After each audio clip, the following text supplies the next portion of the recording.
Let's compare the Niners to the Chiefs front office. Could I ask you one question? Certainly. Howie Roseman, how old is he? He's 6 months older than Brian, my older brother. So not even 50. Not No. even 50. Yeah. Whoa. Whoa. Whoa. Yeah. What an so asset. He's a prodigy. He's a freaking prodigy. Yes. Do you happen to know what high school he went to in Brooklyn? Let me get that for you. I'm dying Let me to get know. that for you. Okay. So Roseman was born in Brooklyn, New York City, and is Jewish. He grew up in Marlborough Township, New Jersey, and later graduated from Marlborough High School. So he didn't go to high school in Brooklyn. Okay. So he's not the real. He's not the genuine article. No. Sorry, Howie. We'll accept you. We'll keep Close. you, Howie. Close, but not not Brooklyn. They got out. They got out. Did he go to like a nice suburb? Marlborough, Township is nice. It's nice. It's nicer than Avenue L in Brooklyn. It's not Flatbush. Not Flatbush. So he's not tough like you, is what you're saying. He didn't know the Sal's. No, he didn't know Big Sal and Little Sal like I grew up with. Yeah. Yeah, he might have known Sal Light, but not the real. Okay. No. Okay. So the Chiefs, they have Patrick Mahomes, and so you could say that's why they're a special organization. But I also feel like what I like about them, they're ruthless in a way that they don't just re-sign all their players because they won championships with them. They let the Niners sign Charvarius Ward. They traded D Ford to the 49ers. They act like as long as they have their quarterback, their coach, their defensive coordinator, and a few more players, they're fine, and they can figure the rest out. They never would have paid Debo.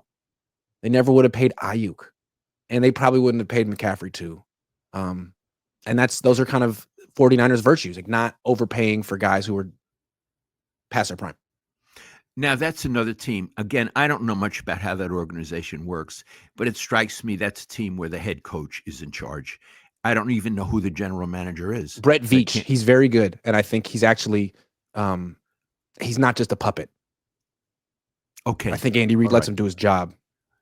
Okay. All right. Mm-hmm. I mean, again, I don't cover them, nor did I ever cover them, but they strike me as a really well-run organization. You don't ever hear strife over there, Iggy. He's got the best quarterback of the modern age, and they seem to get along. Yeah, and you don't hear guys complaining about touches or catches or stats. I mean, Mahomes didn't even make the Pro Bowl this year. You didn't hear him complaining about that. They just win. Yeah, you're there to win. You're not there to make the Pro Bowl. Yeah. And one other thing that was interesting about what they did, they needed to sign their quarterback, Patrick Mahomes, who everyone realized was worth the money and is special. So instead of giving him like a 3-year deal or a 5-year deal, they gave him a 10-year deal. And at the time it was like, what?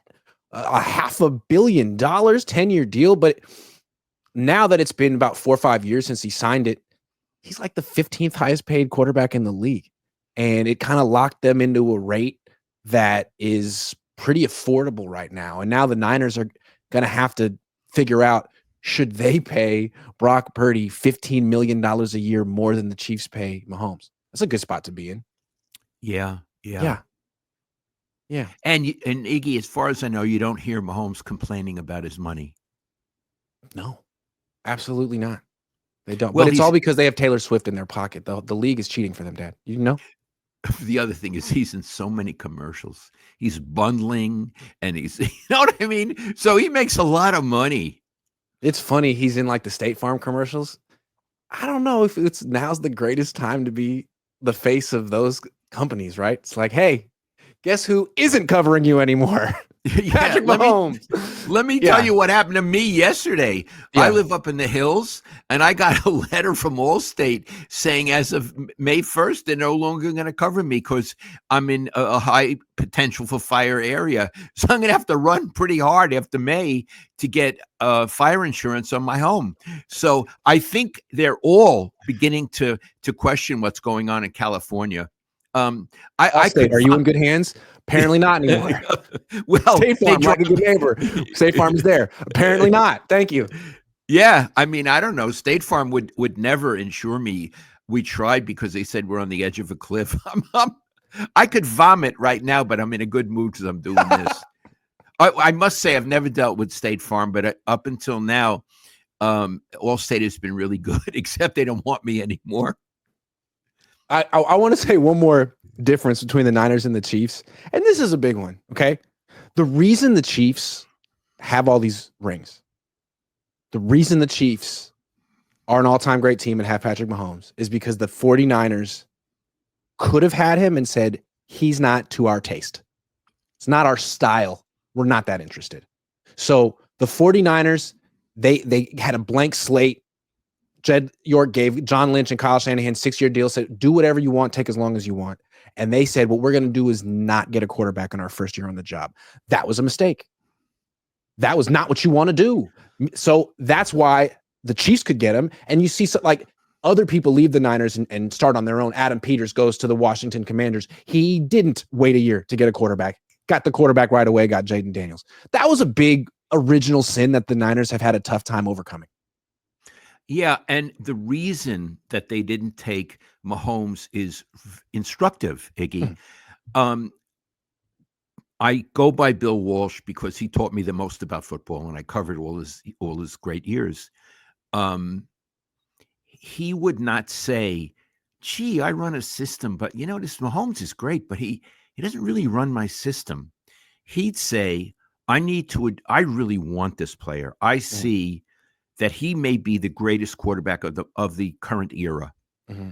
I'm going to adjust my system to accommodate him because he'll make me a winner. And Bill was creative and open-minded like that. I don't believe that Kyle Shanahan is. Oh, and he's a disciple of Bill. And I don't go on. Andy Reid Patrick Mahomes went to Texas Tech, which is notorious for producing quarterbacks that throw for like 50 touchdowns in a season, but they'd never produced an NFL quarterback who was good. So it was a lot of reason to just write off Patrick Mahomes without looking at him. And I think the Niners kind of did. He's in a spread system. It's never going to fit our under center NFL complex Shanahan style system. It would take years to teach him that. And who even know? And whereas Andy Reid's like, oh, okay, I'll just go to Texas Tech. I'll talk to his coach. I'll incorporate some of what makes him comfortable in our offense, and then we'll go from there. Andy Reid. He did go to Texas Tech. He did. Absolutely. Yes. I love it. I didn't know that. Mm-hmm. And again, I think part of being a good coach is being open-minded to possibilities you haven't seen before and not to be put off by them or maybe even threatened by them. And I see Shanahan as maybe being put off. He saw a great quarterback or didn't even see him, didn't even understand. Bill would have taken him. He would have imagined the whole thing. When Andy Reid got pushed out of Philly, I love that these teams are facing each other again. When Andy Reid got pushed out of Philly and he latched on with the Kansas City Chiefs, I think he realized that maybe he had gotten a little stale and needed to update what he was doing. So he brought in Chris Alt, who was the coach with Reno, Nevada, University of Reno, Nevada. He's the guy who developed Colin Kaepernick and invented the pistol formation. And Reid just wanted to have a better understanding of the college concepts. So he brought Chris Alt onto his coaching staff for years and started incorporating college-style stuff into his West Coast offense. Genius. You know who hasn't done that? Kyle. No, Iggy, again, you're better at X's and O's than I am. It seems that Kyle, his plays may vary, but his system doesn't. It's pretty much the same sort of thing year after year, whereas with Andy Reid, I think his look really is different. Yeah, which is interesting because Andy Reid's like 20 years older than him. And when they played each other in the Super Bowl the first time, I got a question at Media Day, and I said, Andy, how would you characterize Kyle Shanahan's offense? Like, what do you offensive guru to offensive guru, what strikes you about it? And he goes, oh, it's a throwback offense. They use a fullback. Like from his perspective, I think he's like, man, that's stuck in time. That's what your dad did. You dress it up a little bit differently. You got some motions and stuff. But essentially, I saw that in 1995. And it's still effective, but yeah, I mean, I don't do stuff like that. I don't use a fullback like that. I'm in the shotgun most of the time. We're running RPOs. We've incorporated so much of what college football has invented. We're in a whole different lane. I love it. It. Can't argue with it.